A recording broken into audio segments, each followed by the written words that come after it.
everyone. Welcome to this week's episode of Wishful Thinking.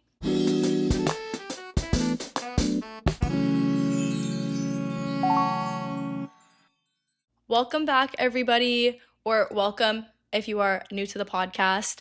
I took a 2-week break, which I will talk about more at the end, but I am so absolutely excited to be back filming this episode or filming the podcast. This week's episode is so incredibly me. This topic is so not niche, but it's just so fitting for me. I'm so passionate about both of these topics and to explain how they collide, how these worlds collide. And I hope you guys can at least sense through the screen that I've been really enjoying this. I actually am so happy to have started a podcast. I've been going through a very weird time in my life, and I actually will be exploring this a lot deeper in my next episode, which I'm still working on. But I just feel like it's been so nice to have this space where I can talk about my interests and myself and just push it on the internet. Like, who cares? I mean, you should have some care and discretion, but I don't know. It's been so nice and freeing. Some muscle in my brain is being exercised in the right way when creating this podcast, and I really, really love that. So, thank you guys for allowing me to have this space because I mean, if you weren't here, I would still be doing this. I'm not gonna lie. But the support on the podcast has actually been warming my heart. All of the likes and comments, the engagement that I've been getting has been so sweet and awesome and enjoyable. If I have 5 viewers or 500, which we haven't cracked 500, but who cares? I don't know. It just feels so rewarding for me to do something for myself and also be genuinely enjoying it so much. So yeah. Anyways, let's get into the topic of today's episode. If you read the title, which you probably did to click on this episode, we are going to be talking about memory and manifestation and how they kind of go together, but also how they work individually. This topic is very near and dear to my heart, or very fitting for me to talk about because one, I'm sure I've mentioned this before, but as a refresher, I am studying psychology. It's my 4th year this fall, which is that's so fucking crazy to me because I feel like high school went by so fast. College went by 2 times faster. It's actually insane. How am I going to be a senior in college? I still feel like a senior in high school sometimes. It's actually crazy. Nonetheless, I do feel like I have some area of expertise in memory. I'm by no means an expert in either of these topics, but I do have a lot of passion and interest in them that I would like to share. And as far as manifestation goes, I'm also not an expert. I'm actually a very casual manifester, okay? I do it on the side. I do it on the side. I do it in the background. It's whatever.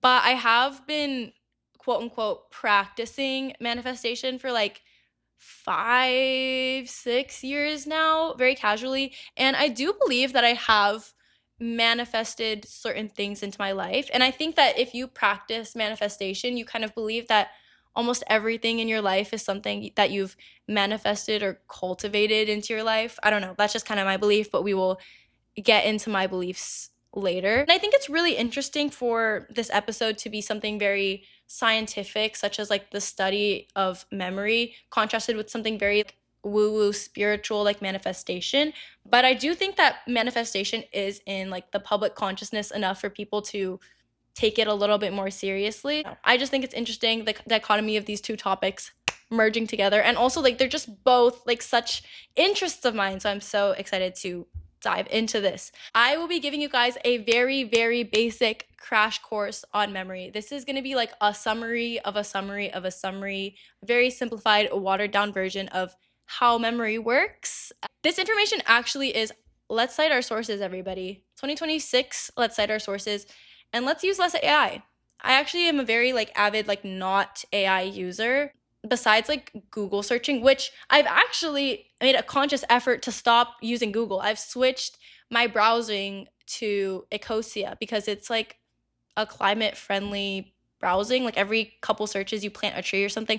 I don't know. I should probably do more research into it, but I just know that it's definitely better than Google and I support that. So I've actually been making a very conscious effort to avidly avoid the use of AI in my personal life. My point is I wanted to include my sources, okay, especially about the information on memory because I don't know, it's not like something that I can just like study internally in my brain. Like it's something that like I just need to like learn in school. And this past quarter, I took a course on human memory. So most of this information is actually going to be directly from my course lectures basically, and me like summarizing the information that I gathered. I also think it's really nice to like exercise the muscle of recalling information, because teaching other people and explaining and reciting information like helps you learn and really grasp that information. And surprisingly enough, I've been like so fascinated with memory and cognitive science.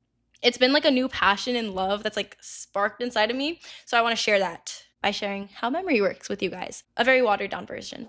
So starting off, there are two kinds of memory, which, okay, there's so many more kinds of memory. Also, like, please, like, no memory research expert, professor, whatever, please, no one flame me for my explanations. You can politely correct me on my turn of phrases or explanations, but trust me, I know I'm not an expert, okay? I got like a B plus in this class, which like boo-hoo, like who cares? But like I put my full ussy into this class and ended it with a B. But it's okay. Anyways, enough about my fucking grades in school. There are two kinds of memory. Kind of.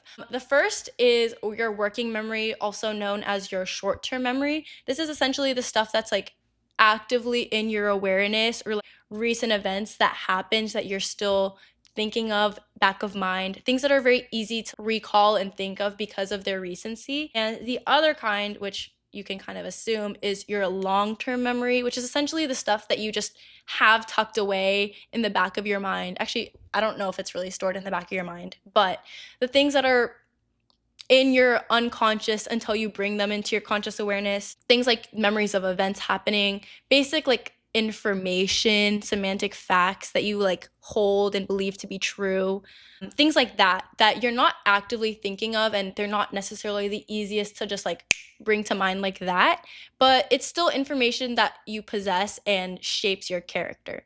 Within working memory, there are two, I'm just going to keep saying that there's two kinds of memory for everything, but there's two aspects to your working memory, and there's so many like theoretical arguments of which model of your mind of memory is true. Okay, I am just going to be sharing the ones that I personally subscribe to the most, but just know that there are so many debated, argued, believed models of your memory that like who fucking knows, okay? Who fucking knows? I personally subscribe to the idea that there are two separate means of maintenance rehearsal that your working memory does to maintain information. One is the phonological loop, which is more for like verbal, auditory, language oriented information, and the other is your visio skate. Oh my gosh.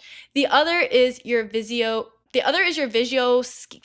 sketchpad. I don't know why that's so hard for me to say, but it's essentially everything else, your vision, your spatial awareness, all these other aspects.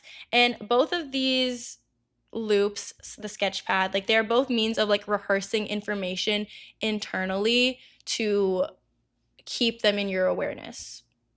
So these are both aspects of your working memory. An important thing to note about your working memory in contrast to your long-term memory is that it is very, very limited. It didn't include the exact units or metrics of how much each of these like parts of your memory hold, because there are actual calculated units. It's more of a range, but there are calculated units of like how much each part of your memory can hold actively at a time. But the most important thing to note is that this is limited, whereas long-term memory is considered to be unlimited, kind of. I don't think that you have an infinite storage drive in your mind, but you clearly are able to hold memories from your entire lifetime. And there is a little bit of like pruning of memory. So I think that there is some form of capacity, but I don't think it's a very easy thing to tangibly calculate how much memory you have in your brain. That's not the easiest thing to figure out. So for all intents and purposes, your memory is considered to be unlimited. And we'll kind of get into why it's almost considered to be unlimited as we talk about forgetting, ironically enough. As for the long-term memory, we will now be talking about how memory gets there and is maintained there. The first step of information entering your long-term memory is encoding, which is essentially information being processed. There's different levels of encoding or different levels of processing, and those each correlate with the level of strength that the memory will have. So if you encode information very deeply, you sit with that information for a lot of time, you connect it to other things, you use your schema to like build up the connections with this particular piece of information, you have encoded that information more deeply and processed it further to create a stronger memory of that piece of information. Whereas if you didn't do that and you just like learned something and then threw it into the back of your mind, the memory and information is not going to be as strongly held as the former, like more processed information. So encoding, there's levels to this. Step number 2, not really a step, but the next part of this is your storage, your memory storage, which is basically where the information that you have is stored and maintained. Kind of like Inside Out. Literally, I low-key think that Inside Out is a good analogy of memory. I actually don't know. I feel like they must have talked to some like researchers on memory, because I feel like the visuals of Inside Out is such a good way to describe memory. You have like these individual orbs. Now, there are some problems with it because I feel like some things are kind of, your memory is more like a web. It's more like a web of information that's tied together. Things that happen in the same place are more closely related. Things that happen in similar time periods are more closely related to each other. And they're not as individualized as Inside Out suggests. But I do like the visual having this big mental storage area, almost like a library of all of your memories and things like that. But you do have more than just memories in your memory. You have more than just like events in your life. You also hold information and facts and so many more things beyond just events in your life in your memory.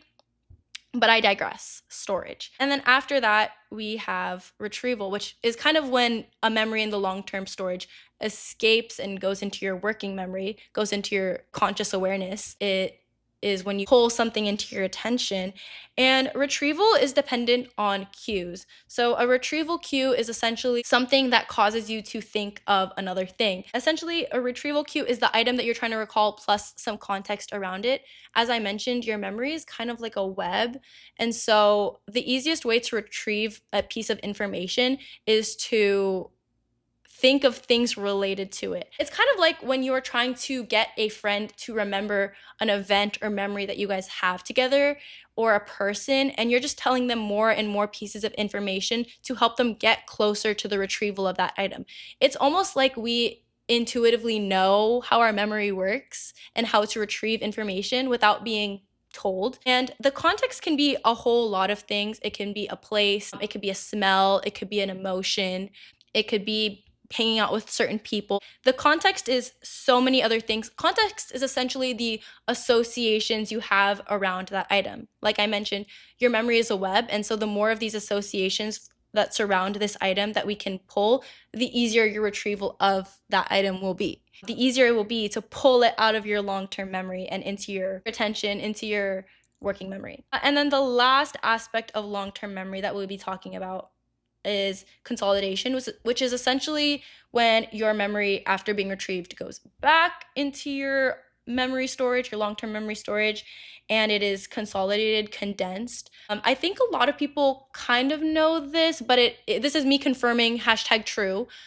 Every time you think of a memory, every time you recall an event, you are recalling the last time you recalled the event, okay? So like if you're thinking about a first date that you had with someone 5 years ago, you are not thinking back on it as if it was just yesterday. You are thinking back on it in as if it's the last time you thought about it. Did I explain that correctly? If I think about this date that I had 5 years ago every week, then the next time that I remember it will be with the context and information that I had that I was using to think about it last time. Because every time you put something back into your long-term memory, biological and neurological changes are happening to consolidate that information back into your long-term storage, and it kind of alters or changes the memory in a sense. A lot of the times, unfortunately, it kind of almost not weakens the memory, but every time you recall something, it has less detail because you can't recall all the details forever, unless you have like super memory, which some people have super memory. And if you do, good for you. Some people actually do. It's a true thing, true phenomenon. So every time you remember something, it's like you're remembering the remembering of the last time you remembered. I feel like I'm speeding through this, but genuinely, I hope my explanations are doing decently. I hope I'm explaining these things decently because I personally understand them very, very well. But if you have any questions about this, like I feel like I'm a professor, like talk to me in office hours, like leave a comment down below. I'll answer your questions, any clarifications. If it's something that I don't know the answer to, I will let you know, or I'll let you know that I am researching it and get back to you when I have an answer, because I genuinely think this topic is so fascinating that everything that I know is like not enough. I would love to learn more information about memory. So moving on to forgetting, which I think oddly enough, forgetting is an important part of memory because it's the opposite, but also it's not the opposite. It's just a part of memory. Forgetting happens for a multitude of reasons. The most common are due to poor encoding, kind of like I mentioned. If you're processing information very weakly, you will have a difficult time recalling that information. Another thing is retrieval interference. There are two types of retrieval interference that I learned about in my class. The first is proactive interference, which is essentially when you learn about one fact and it causes you to learn a second slightly related fact more slowly. Those two pieces of information like interfere. They not counteract, but they like conflict with each other, and so it causes you to learn the second piece of information more slowly. And the second kind is retroactive interference, which is essentially when a piece of information will cause you to forget a previously learned piece of information. Again, if they have some interference with one another, some correlating topics, and just a little bit of overlap, just makes things either more difficult to learn or make you forget previous information. So retrieval interference, as I mentioned, think of the mind as a web. And if you're having two pieces of information that have a lot of overlap, it can make it difficult to retrieve one or the other. Another reason that people forget is because of storage decay. So we don't necessarily have an infinite amount of memory up there. And so some pieces of information are forgotten, especially when it's not something that you frequently recall. There's no way to know if it's actually still even up there. That's essentially the aspects of forgetting. And oftentimes when you forget something, it's actually because most commonly, forgetting is due to poor retrieval. Like you're not able to retrieve the information. You're not giving yourself the best retrieval cues to recall that information. Now we are going to be talking about a particular study which genuinely blew my mind. I think this is one of the most interesting psychological studies that I've ever learned about, okay?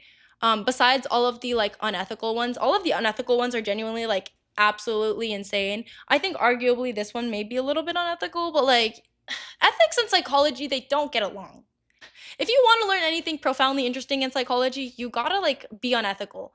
And for that reason, I don't think I would ever see myself as a psychological researcher. Psychology just has so many constraints, and I think that would frustrate me as a researcher. For some people, maybe it's like fun to work around the constraints of psychological ethics, but for me, it would frustrate me to no end. So for this study, they had, again, this is a very summarized version of the study. I also don't know the name of the study or like who the researchers were on this project, okay? So you just gotta like trust me.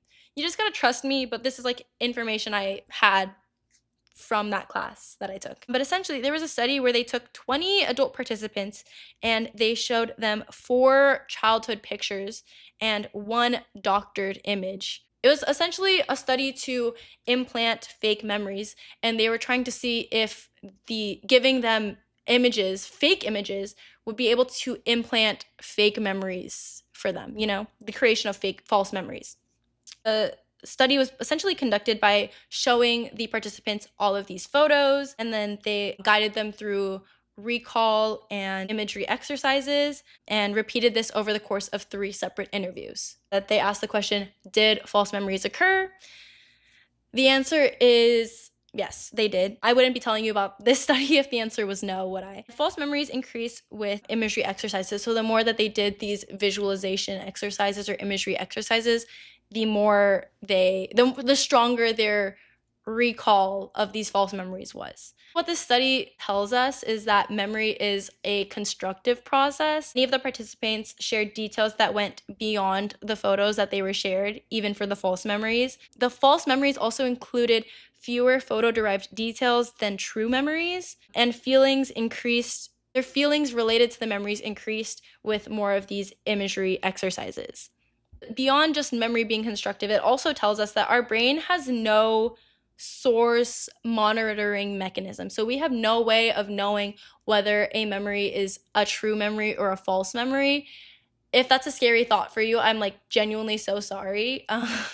It scares me a little bit, but I also feel comfort in knowing that like most of my memories are real. Like most of your memories are real. Sure, like a detail is off. Like maybe you think that you wore a red shirt when you wore a blue shirt one day, but like I don't know, who cares? And this just goes to show the power of the mind. This is another reason why also sometimes people will confuse dreams with reality. Like dreams feel so real because your mind is not able to differentiate between reality and falsities.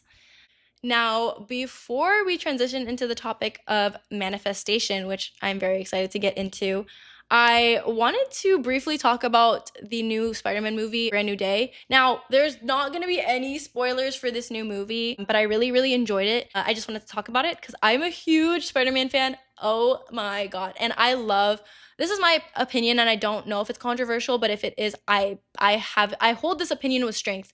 Tom Holland is the best Spider-Man, period. No argument, like no debate from me. Like no one can whatever. Spider-Man, he's the best Spider-Man.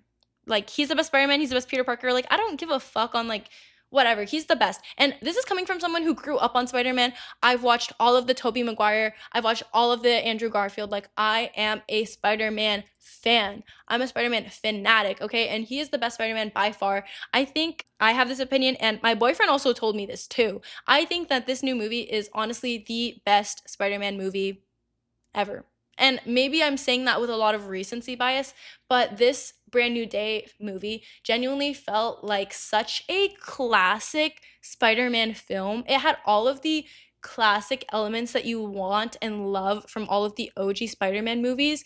And I feel like in the previous Spider-Man trilogy with Tom Holland, it was great. I loved it, but it felt very like Marvel, if that makes any sense. Like it felt like very like a part of the Marvel Cinematic Universe, whereas this one felt almost like it was on its own. It stood alone. And obviously like yes, the context of the previous films helps, but it's just such a good it's just such a feel-good Spider-Man movie. Well, it maybe not feel good, maybe a very sad and tragic Spider-Man movie, but that is like what you want out of Spider-Man. Like you want to feel like, damn, like this dude's life sucks, but also he's Spider-Man, so that's really cool. At the end of the last Spider-Man film, which if you haven't seen, what the heck are you doing? Basically, everybody forgot who Peter Parker was, which is the identity of Spider-Man. At the end of the last film, Spider-Man literally has nobody because nobody knows who he is, and everybody forgot their memories of him, which is so sad and tragic. And I think that it's really interesting to explore how these characters move on with their life without the memory of such a fundamental person in their life. Like for Ned, it's his best friend. For MJ, it's her romantic partner.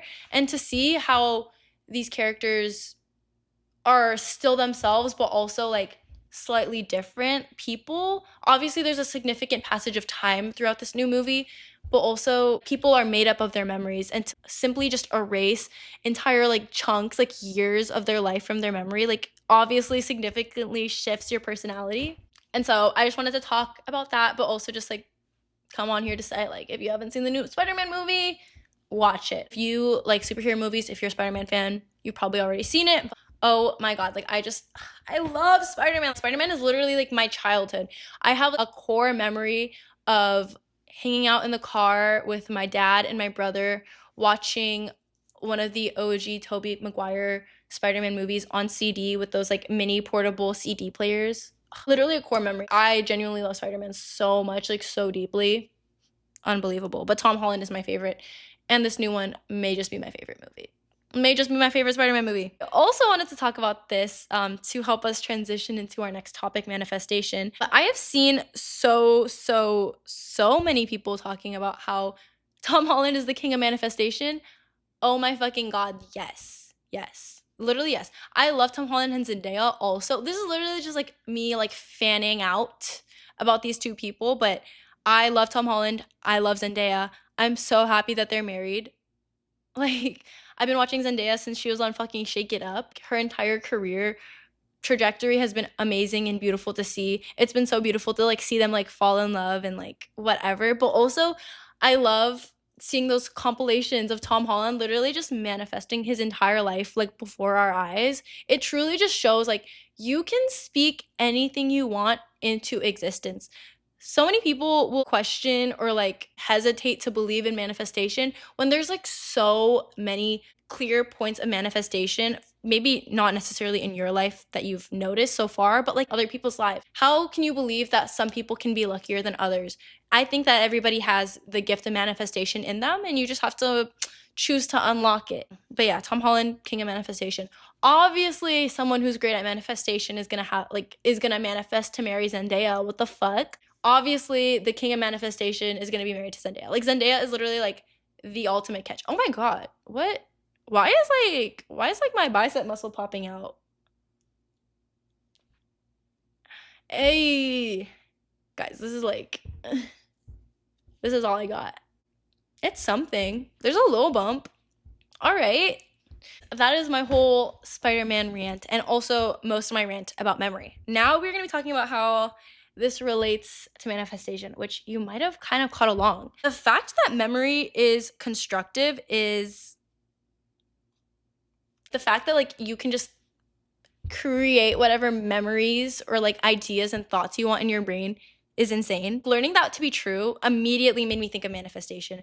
The idea of false memories, while scary, can also just give me like, it fills me with so much belief in myself because I'm like, okay, if I have the power to create whatever memories I want for myself, I can create memories of things that haven't happened yet. I can create memories of the future. Another important finding that this study has taught us all is that the brain has no source monitoring mechanism. So you have no way of for sure detecting whether a memory came naturally through life experience or that you created or that someone else implanted or from a dream.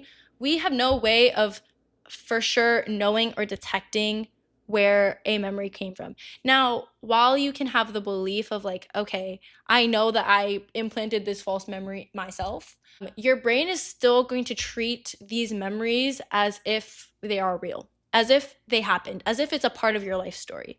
And I think that this is so important for manifestation because if you know anything about how manifestation works, it's essentially working to align yourself and your energy with the things that you are trying to manifest in your life. If you are trying to manifest $500 into your bank account and you're constantly saying that you're broke, your energy is down here and the energy of your manifestation is right here. They're not gonna like intersect. If you're like, oh, I have an abundance of money in my wallet, I feel so blessed and wealthy, then like you are raising your energy and your vibrations to meet up with that manifestation. You have to be on the same energy field of your manifestation for them to be able to receive. Because if you are vibrating too low, your manifestations are just gonna like pass you by. This is the part of the episode where it kind of gets woo, but also like manifestation is real. You can believe it if you want, you can not believe it if you want, but I'm gonna be over here manifesting my dream life and you can be over there doing something else. What a lot of spiritual people like to say is like, take what resonates and leave what doesn't. If manifestation does not resonate for you at this current time in your life, you don't gotta do it. I'm literally not forcing you to.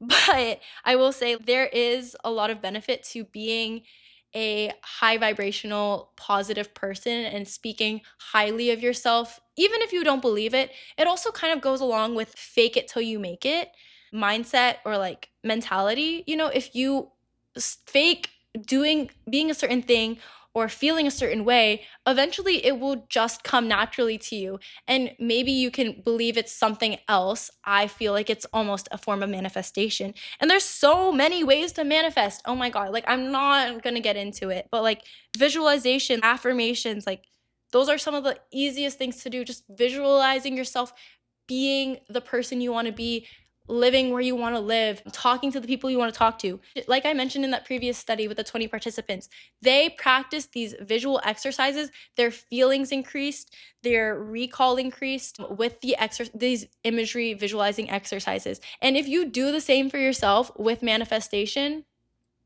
it's going to come so much more naturally to you that you will so much more easily and fluidly accept the things you're trying to manifest into your life if you just believe them to be true and you can see them happening and you feel like it's already happened. Then it's going to happen. Same thing with affirmations. Affirmations, I mean, there's like the I am statements, but I think the most important thing is like feeling as though they are something happening in the present moment. It creates that memory of something happening in your life that maybe hasn't happened yet, but the belief and the feeling that it has will make your mind believe that it already has. And it will be so much more easy and so much more natural for you to be on the energy plane of your manifestations when you feel like they've already happened, when you've already implemented that memory in your mind, because it's going to become a memory anyways. So you might as well just make it a memory now. I am also of the belief that time isn't linear. Like that feeling that you get with nostalgia or deja vu, I feel like those types of emotions and feelings and sensations in your body almost point to the truth of like time isn't linear. And so like if I'm implementing a false memory of something that hasn't happened yet, it possibly already has. It could be like my future self instilling that feeling and those vibrations into me. It's like, do what makes you happy, and this shit, feeling this way, believing these things, it makes me happy. And the day where I am where I want to be in life and I am fully content with everything in my life, I will fully just be pointing to the fact that I manifested everything. Fully, like just I manifested this to happen. And like that's all I will say. You can believe it or not, but this is my belief system, and I fully believe that I've manifested plenty of things in my life already. So I definitely am of the belief that time isn't linear. Do I think that you have to subscribe to that ideology to practice manifestation? No, but I think that sometimes I will have like a feeling that I am getting an inkling from my future self to be like, enjoy this moment, or trust the process, or like all these other very basic ass affirmations, but just like reminders to live in the present moment and that everything is a part of the journey, everything's a part of the process, yada yada, you know. I also think that I kind of have already said this, the power of belief is so powerful. Like belief is so powerful. That's the whole reason why so many scientific studies have to add a control group. They have to add a placebo group, because the power of believing in something, whether real or not, just makes you so much more powerful. I think the existence of the placebo effect is like proof enough of manifestation. If you believe that you are gonna get better, like still seek medical help, but you will get better. You can get better. I think it all starts within, and your limitations are literally your beliefs that you hold. And if you let go of those limiting beliefs, your potential is literally exponential, okay? I'm not going to like act like I'm a perfect person here. I have my moments where I'm very down and hard on myself, and I question my self-worth and all these things, or I question if the things that I'm trying to achieve in my life are even possible. But life and manifesting is not about those low moments. I mean, like, it's a part of the process, but it's also about how you like pick yourself up from those moments and how you remind yourself to live a more high vibrational life. I recently watched this video by this creator on here, and I will have it linked down below because I think it's a really, really great video. And if you're interested in the topic of manifestation, like I am, I highly recommend that watch. I'm not a big manifestation content consumer because I feel like it can be it can be somewhat repetitive sometimes, but I really think that the way this creator explains this concept is so perfectly said. And so I will be utterly butchering this idea for you guys, but if you're interested in like hearing more about it, recommend that watch. She essentially claims that manifestation is instant. And you might be sitting here thinking to yourself, okay, well, if I manifest $500 and I check my bank account right after and it's not in my bank account, like how is manifestation instant? And to that, she essentially says that the moment, the instant that you manifest something, you're setting out your desire or your intention out into the universe, it is immediately starting its most direct path to you. And so it is happening as instantly as it can. She calls this the bridge of incidents. And it's essentially just your manifestation setting out into the universe and starting this domino effect, this bridge being built between you and your desires. And it's going on its most direct path to you. It's all of these incidents are happening, whether they're happening in your life or outside of your life, things are immediately being set into motion for your manifestation to come true. And this is also kind of why I hold the belief of everything happens for a reason. You know, even if that reason is not for me, for example, like maybe someone else manifested something and I play a role in their bridge of incidents potentially. I just kind of believe that everything happens for a reason. And so even if a manifestation doesn't come immediately when you want it to, it will happen in its own right, divine timing. I thought it was a really interesting and transformative video for me personally because sometimes even I struggle with like, okay, I'm manifesting this thing to enter my life and I am one impatient motherfucker. And sometimes I have to accept like, okay, I'm also like not in the right place to accept this manifestation at this time as much as I like want to believe it and I'm like waiting for it to happen. Like I'm just not ready to accept it yet at the same time of me wanting it.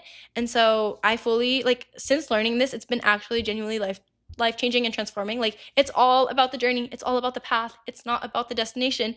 And the bridge of incidents and like the fact that manifestation is instant is like genuinely such a great video, such a great watch. Highly recommend. I think this also kind of goes to show why so many successful people believe in manifestation. It's actually insane. Like I already mentioned Tom Holland, but there's so many others that believe in manifestation. There's so many actors, celebrities, YouTubers, you name it. So many successful people out in the world that you probably admire. They believe in manifestation. They practice manifestation. They've manifested to where they want to be. I don't think it's a coincidence that a lot of successful people believe in manifestation. Do I think you have to manifest to be a successful person? No. I think that success can also come from a whole lot of other things like hard work and determination and passion and drive and all these other things. But having all those things and the practice of manifestation, that's an undeniable lethal combination of getting to the place that you want to be in life.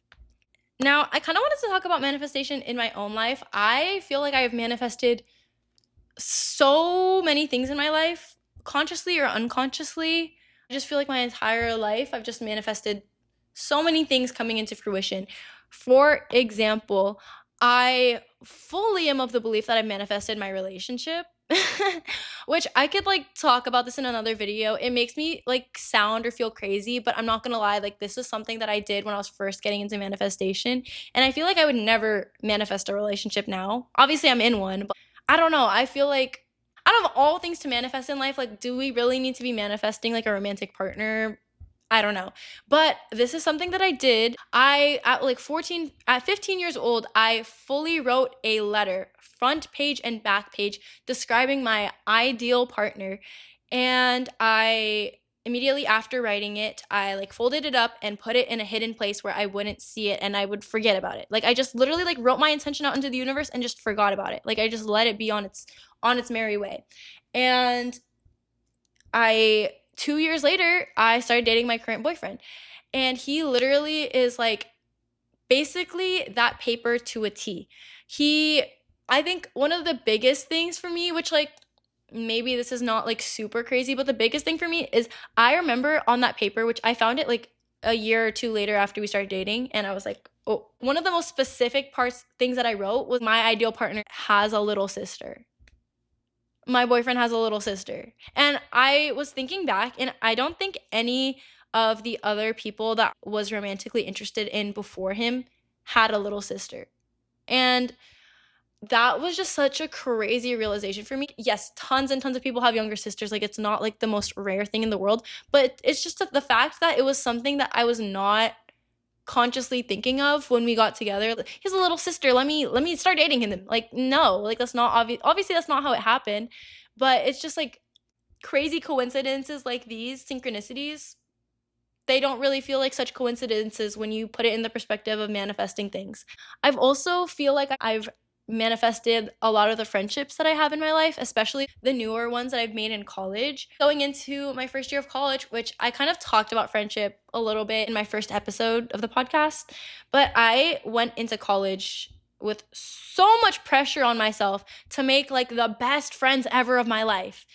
And that is a crazy thing to that's a crazy thing to tell yourself, like, oh, you have to make like your best friends for your entire life right now in the next year and a half, 2 years. But I fully believe that like the friendships I've made like thus far in college are like so amazing, so strong. We know each other so well after such a short amount of time, and I fully believe that I have manifested these friendships because these friends literally possess like all of the qualities that I've written down in previous journals of characteristics and traits that I've wanted in friends. No, I feel like I've just manifested so many things in my life. Another thing which I feel like I unconsciously manifested, more of like a synchronicity, is that my middle school, we did PBL, which is essentially project-based learning. And one of the assignments that they have you do is making a presentation poster board about a random college. And my group, by random chance, got UC Davis. We got like different numbers. No one could repeat a certain school. And so like we got like a random number, and I think it was like a decently high, like a decently early number. And so we were able to get like a UC, and then we ended up getting UC Davis for our presentation. And it definitely wasn't like our top ones on the list. Like obviously it was like Berkeley, LA, like Stanford probably, but we ended up getting UC Davis, and I remember I did not know what UC Davis was at the time, but I made this presentation with my group. We presented it, blah, blah, blah. Through the course of that, I learned about the school of UC Davis. I thought it was really cool, and I was like, okay, if I don't go to Berkeley, because Berkeley was my dream school for a long time, but I was like, if I don't go to Berkeley, like, I would totally go to Davis. And I completely forgot about that until I was in community college, and I was deciding to go to UC Davis, and then I'm like, wait, I'm pretty sure when I was like 13 years old, I did a presentation on this school. And it's so crazy to like have a preview into your future life at such an early age without understanding that it's a sign or a coincidence or a synchronicity. Like it just felt like, oh, okay, like I just got this random school. Like I was just like, it's an agricultural school. Their mascot is the Aggie or like the fucking horse or whatever. Like I didn't know anything about the school. I fully learned about UC Davis through researching that project. And to having years later decided to go to that school is crazy, and I fully made that decision independent of that. These such separate isolated incidences coming together to like form the truth of like my life path and my life journey. Cinema, insane. And so like I just feel like I've manifested a lot of things in my life, and I've used so many manifestation methods, whether it's like unconsciously manifesting things, writing letters, visualizing. I almost also feel like I manifested this house that I'm living in right now. Again, I might just be sounding crazy, but I feel like I manifested the house that I've lived in right now because I remember there was a time. It's almost like a synchronicity right now, but I feel like I remember a time where I was manifesting or visualizing, probably like in some like guided meditation practice, but I fully feel like there was a time where I was like visualizing myself somewhere, and I fully believe that it was here in this very chair working like on my laptop in this corner of this house that I didn't yet live at. I fully believe I manifested a vision where I am right now, which I sound insane, but like if you've experienced this or like know what I'm talking about it, you would know. Like you would just know like it's happened to me. I mean, like I've only been practicing manifestation for like such a short time, but I just feel like everything in my life, like I said, happens for a reason, and I don't believe in coincidences. And so when you view life from that perspective, it's almost like everything that happens in your life is a manifestation. It feels like everything, like, well, everything happens for a reason, but also like I manifested everything in my life, which is a little bit much. Like, okay, I'm not gonna say I manifested everything, but like so many things in my life almost feel like manifestations. And I also recall when we were in the process of buying this house, I was telling my mom, don't act like you're not gonna have the house. Cause my mom is very like paranoid or anxious. You know, she's put offers on houses before, they fell through. And so I was just telling her, like, no, just say, like, oh, we have the house, like when we move in, or like all these things. Like, act like it's just going to happen and the universe will have no choice but to make it happen. The craziest part about buying this house or us moving into this house is that it fell into our laps. It felt like divine timing also because they had recently lowered the price of the house like on the market because I guess like it was on the market for a while and no one had purchased the house. And so they recently lowered it and we were like one of the first people to put an offer in after they lowered the price. And immediately after like they accepted our offer, like 5 other people put offers in and it was too late because they already accepted our offer. Like shit like that, just too many things fell into the right place at the right time for me to be like, oh, it just was a coincidence, you know? Too many things like falling onto your lap like that just make me like, no, no, this shit happened on purpose. Now, if you are looking to manifest, okay, there's no right or wrong way to manifest. You could journal in the present tense about how you want your life to look. You could visualize. You could do a whole lot of other things because there's a lot of methods of manifestation that the internet claims. And I think that if you have a strong enough belief in whatever manifestation method you choose, it'll work. Anyways, that was my tea on this topic. But before we close off this episode, I do want to talk about my time away from the podcast. Thank you for everyone who's sticking along this far. I've kind of realized that I want to start doing my personal life updates and shenanigans closer to the end of my podcast because I feel like it's quite frustrating if you're expecting an episode about a certain topic and then I spend 20 minutes like ranting about matcha or something like that. You know, like I feel like I should just get into the topic as soon as I can and then like leave the stuff about me and my personal life for the real ones. If you're still here, you're a real one. I spent 2 weeks away from the podcast. I actually could have taken only a week break, but I think I was feeling a little bit overwhelmed. If you didn't see my recent community post, I essentially talked about how I was going to be gone. I was going to be away for a week at this summer camp where I was a camp counselor. That was such a fun and like transformative experience. Oh my God. I mentioned and I shouted out the organization Kesam. Kesam has been like such a community for me that I truly, truly, truly did not know I needed. It's something like fell into my lap. And I also fully believe that I manifested joining Kesam. Oh my God, that's like a whole nother thing. I remember I joined the club because I went to the involvement fair and it seemed really interesting to me. And I remember I went into going to the involvement fair. Obviously, I wanted to like join a club and find a community at my school, but I went in like I don't chase, I attract. And I was like, okay, the clubs that I want to join will come to me. And I just felt so gravitated to like learning more about this club. And then it obviously spiraled into me joining, meeting like one of my best friends at Davis, going to this summer camp and like meeting everyone that I met there and having all of these experiences that I will genuinely treasure forever. This club makes me so freaking excited to go back to school. Like, obviously, excited to go back to school to finish my last year, learn more about the subjects I'm interested in learning about, seeing my friends again, and like all these things. But also, I'm so excited to go back for Kesam. I feel so grateful for like everything in my life and especially Kesam.